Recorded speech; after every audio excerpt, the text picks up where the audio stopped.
Itekano umunezero ntangere vyo gusubira kubana namwe banywanyi bacu mubara natwe makuru n'ibiganiro vya misi yose tubandanya gushikiriza kuri nomboresha kure ryacu na yanyu muhuza TV.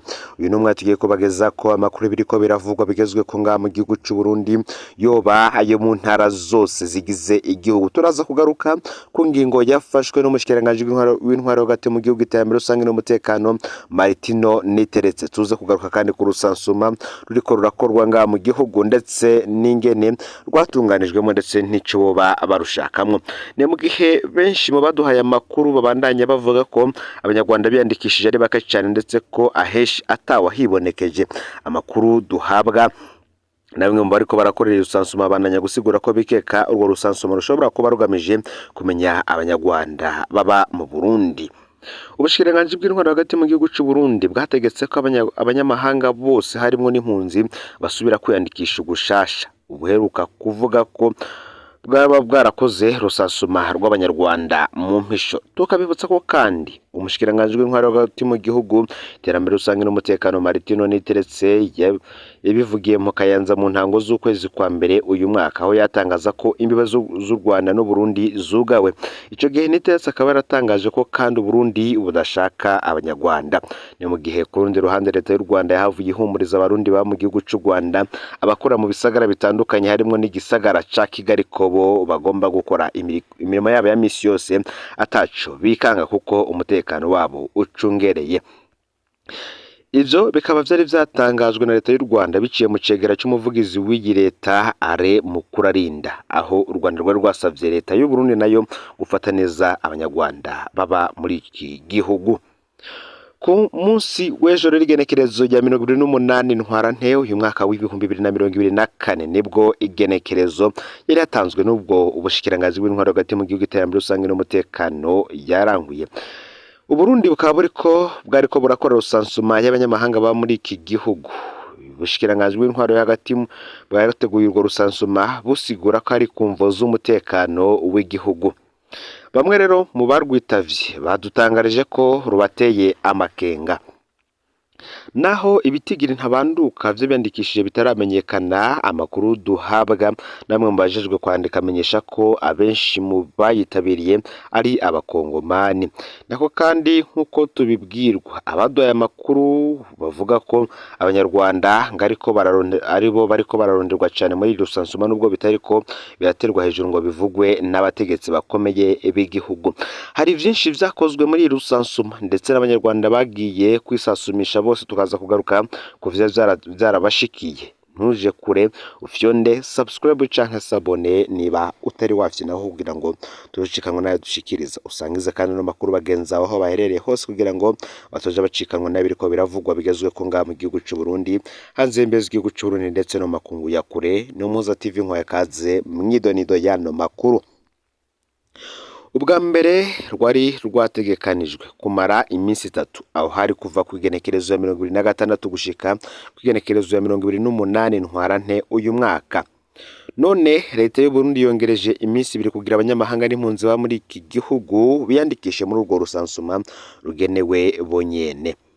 Rusansuma rw'abanyamahanga mu Burundi ngo rwoba rugamije iki? Bamwe bati ni uruhigi rushasha ku banyarwanda.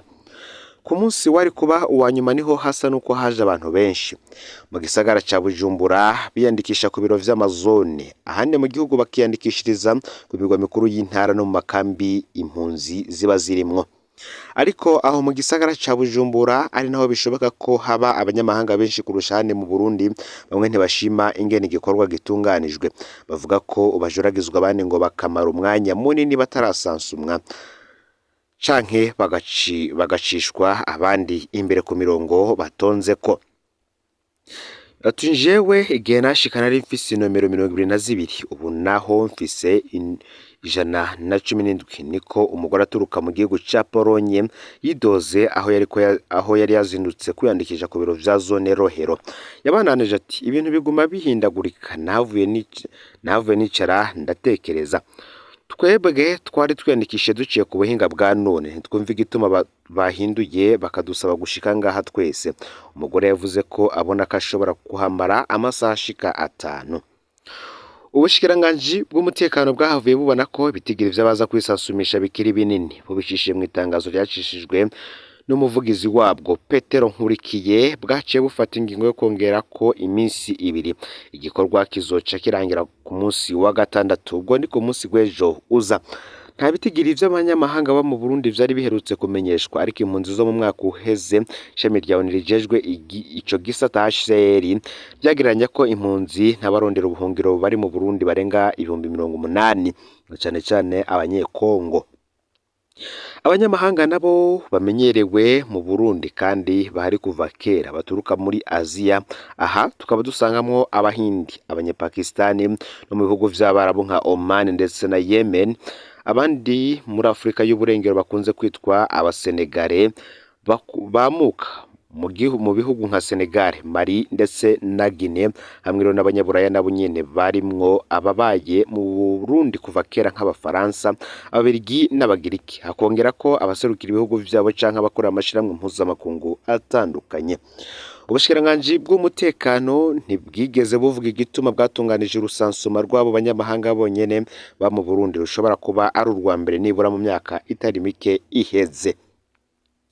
Ngariko hari abibaza ko rwoba rufitanye isano n'ivo z'umutekano. Ni mu gihe muri nzero uyu mwaka leta y'u Burundi yafashe ingingo yo kugara imbibe bihana n'igihugu cy'u Rwanda yagiriza ico gihugu gushigikira abagwanyi b'umuhari witwaje ibigwanisho barizwa mu mashamba ya Republika Iharanira Rusange ya Kongo b'umuhari Zitabara. Ivyo leta y'u Rwanda ihakana. Uwo muhari uremanga ibitero bimaze kugwamwo abantu nko mu Gatumba ndetse n'Igihanga.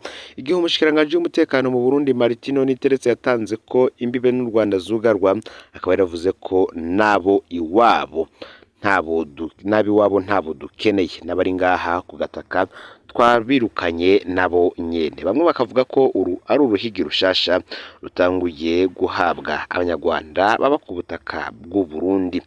Naho kandi ano makuru yacu tuyabandanya aho tugaruka ko yariko aravugwa mu gisata c'ubutungane. Umugore wanje ibohero rya mbere muri prison Rumonge. Hari inkuru twigeze kubageza ko yavuga ku biriko birashikira umuryango wa Bigirimana. Uyu akaba avuga ko umutambukanyi wiwe n'ubundi yoba yarafashwe noneho agapfungwa. Uyu akaba ari Berize. Twayibagejeje ko tubabwira n'ingene bamwe bari mu mashirahamwe aharanira agateka k'abakenyezi bagize uruhara rukomeye cyane kugira ngo uyu mukenyezi apfungwe, bavuga ko ngo yoba yaratesheje agateka abakenyezi b'u Burundi. Ubu n'ubutumwa bw'umubabaro Bigirimana yanditse amaze kumva ko umukenyezi we Berize Irakoze yakuwe mu gashima kamba janwa mu ibohero rikuru rya Rumonge. Twaheruka kubaha inkuru y'ivyashitse mu rugo rwabo kwigerekerezo ya 6 Ntwarante uyu mwaka w'ibihumbi 2024, aho bashwanye umukenyezi agakomeretsa umugabo, ariko bose bakaba bemeza ko bari banyoye. Berize yarafashwe arapfungwa. Sentare nkuru ya Makamba ishaka kumushira ko icaha cyuko yashatse kugandagura umugabo wiwe, tentative d'assassinat. Ivyo ikabitumwa n'igitsure cya Buramatari wa Makamba be n'abakenyera rugamba, bigasabwa kandi n'umuryango wabiri. Inyuma y'inkuru twabagejeje ko Cour d'appel ya Makamba yaranse kwita icaha tentative d'assassinat ahubwo igihindura violence domestique. Ubu rero urubanza rutegezwa gusubira muri sentare ya Makamba. Mu gihe Willy na Berize bari biteze ko urubanza rwumvirizwa ejo haheze, Berize yurijwe imodoka inyuma y'umutaga ajanwa mu ibohero rikuru rya Rumonge. Iyo nkuru yaravunye umutima Bigirimana, ntiyumva impamvu sentare iriko iracumukuza urugo rwiwe. Willy ngo ntatahura ingene abaryango n'abandi bagoma bivanga mu kibazo cerekeye urugo rwiwe. Willy ararusha, arababaye cyane, yifuza ko bamugarukanira umukenyezi wiwe. Ntatahura ingene hariho abigira ko bamukunda bakarondera kumutandukanya n'uwo kunda, kandi ngo ntatandukanya ico sentare iri kwirakingira, ntabona uwo sentare Rwanda ngo ntiyumva abo bamukunda kurusha uko we nyene yikunda. Twababwiye ko n'ubundi Willy afise akazi ko ari umwigisha. Niwe ngo yagize ati niriwe mu vyo gukosora impapuro z'abanyeshuri sinaronse akanya ko guteka, ubu njanye abana muri restaurant kubera ntoba ngiteka muri no joro.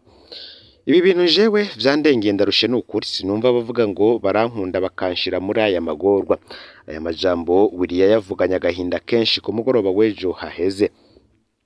Natwe rero turashimiye kandi kurdape y'amakamba yumvise akamo ka mbere twate dusaba ko amategeko yubahirizwa bakareka gushira kuri base cya kitoshoboka tentative d'assassinat maze bakamugarukana ku vyaha bisanzwe bibera mu ngo. Birahambaye kandi ko sena y'amakamba nayo yoca urwo rubanza yisunze neza y'umuryango. Vyoba vyiza kandi urubanza rubaye kare kuko bitumvikana impamvu icihuta cabaye kujana Belize ku murembwe kurusha kumuburanisha. Bamwe bakavuga ko ubutungane bw'u Burundi bwaba bugifise ikibazo gikomeye cyane, aho bamwe n'ubundi bavuga ko bandanya gutegekwa n'abakomeye gusa. Ni mu gihe kandi muri Nord Kivu muri Republika Iharanira Intwaro Rusangi ya Kongo ariho tugiye kubandaniza ano makuru, aho amashiramwe y'abakenyezi asaba ibiganiro hagati ya leta ya Kinshasa ndetse n'umuhari witwaje ibigwanisho M23. Amashiramwe y'abakenyezi yavuye mu gacerere asaba ibiganiro hagati ya leta ya Kongo n'abagwanyi ba M23 mu maguru masha mu ntumbero kugarukana amahoro mu gace k'ubuseruko bwa Republika Iharanira Intwaro Rusangi ya Kongo. Ni mu gihe umukuru w'ico gihugu Antoine Felix Tshisekedi yatangaje ko atazoganira n'uwo murwi w'abarobera, ariko yiyumvira ko azobonana n'umukuru w'igihugu cy'u Rwanda Paul Kagame. M23 yo igasigura abashaka kuvyumva ko bovyumva ko itazoshira ibigwanisho hasi itaraganira na leta ya Kinshasa. Muti bimeze gute? Namashira hamwe ashika inana aharanira agateka k'umukenyezi yasavye ibiganiro hagati ya leta ya Kongo n'abaroberi ba M23. Intambara iramaze kwica bene wacu, ti abenshi mu bakenyezi baragwaye indwara zo mu mutwe, ntibagishobora kuja mu bikorwa kugutinya ko bishwa canke ko bofatwa ku nguvu muri ayo mazuna agenzurwa kugeza ubu n'abagwanyi ba M23. Ibiganiro vyonyene nivyo bishobora kudukiza, niko bishikirizwa na Pasi Mubalma arongoye ishirahamwe Aid Profane, rimwe mu mashirahamwe agwanye ikomirwa ry'umukenyezi muri Nord Kivu. Ni nawe mwitwariko kandi wa Nadine Kashonga aharanira agateka kazina muntu muri Nord Kivu. Uti ibigwanisho bicira umuriro ntibishobora gutora umuti w'ikibazo cy'umutekano muri Kongo, cyane cyane injyane zigisibije hagati ya M23 n'abasirikare ba FARDC. Intambara zidahera ziva ku kuntu ibiganiro bidahabwa agaciro ku ruhande rwa leta ya Kongo, niko yatangaje. Nubwo biruko kandi abandi bakenyezi batera intege leta ngo ibandanye intambara aho kugana na M23. Utijeho sinibaza ko ibiganiro bishobora guhagarika ibitero vy'abaroberi ba M23. Dushaka kubona FARDC iriko igwanya M23, ariko bishimangirwa na Serutoke arongoye unanirwa rw'abakenyezi bateshejwe izabo muri territoire ya Rushuru baba Igoma ku mugwa mukuru w'intara ya Nord Kivu. Haraheze kandi iminsi mike y'umukuru w'igihugu ca Kongo Antoine Felix Tshisekedi atangaje ko leta ya Kongo idashobora na gato kugiranira ibiganiro n'abaroberi ba M23. Abona ko ari umurwi w'iterabwoba ubangamiye abanyagihugu biciye mu mabi menshi y'intambara. Nubwo biruko kandi uwo Tshisekedi yemera ko afise ihangiro ryo kuganira na mugenzi we perezida w'igihugu cy'u Rwanda Paul Kagame ko bwiwe ngo angashigikira abaroberi ba M23. Ku ruhande rwawo umuhari M23 ubandanya ishimangira ko mu gihe leta ya Kongo itazoba iremera kuvugana natwe ntituzoshira hasi ibigwanisho. Major Wiringoma umuvugizi wa M23 mu vya gisirikare yamenyesheje ko mu gihe Kinshasa itemeye kuganira na M23 intambara izobandanya gushika ishitse mu bice vyose bikorwa ko nico bita ikumirwa hagati y'abanyekongo. Co kimwe n'izindi ndongozi zo muhari atomora ko batagwanira kwigarurira amateritwari. Uti nimugire inguvu ahubwo kugira ngo agateka kazina muntu kubahirizwe mu bice vyose atavangura, niko Wiringoma yashikirije. Urwamba murantunge u Rwanda rwamba ruhakana ivyo rwagirizwa ko rushigikiye abagwanye ba M23. M23 akaba ari umurwi w'abaroberi w'abatutsi wa kera wasubiriye gufata ibigwanisho mu mpera z'umwaka w'2021 wagiriza leta ya Kongo kuba itubahije ivyo yemeje kubijanye no kwigiza mu nzego abagwanyi bawo. Kuva ico gihe uwo mugwi wigaruriye amazone menshi muri Nord Kivu harimo igisagara ca Bunagana gihana urubibe n'igihugu ca Uganda.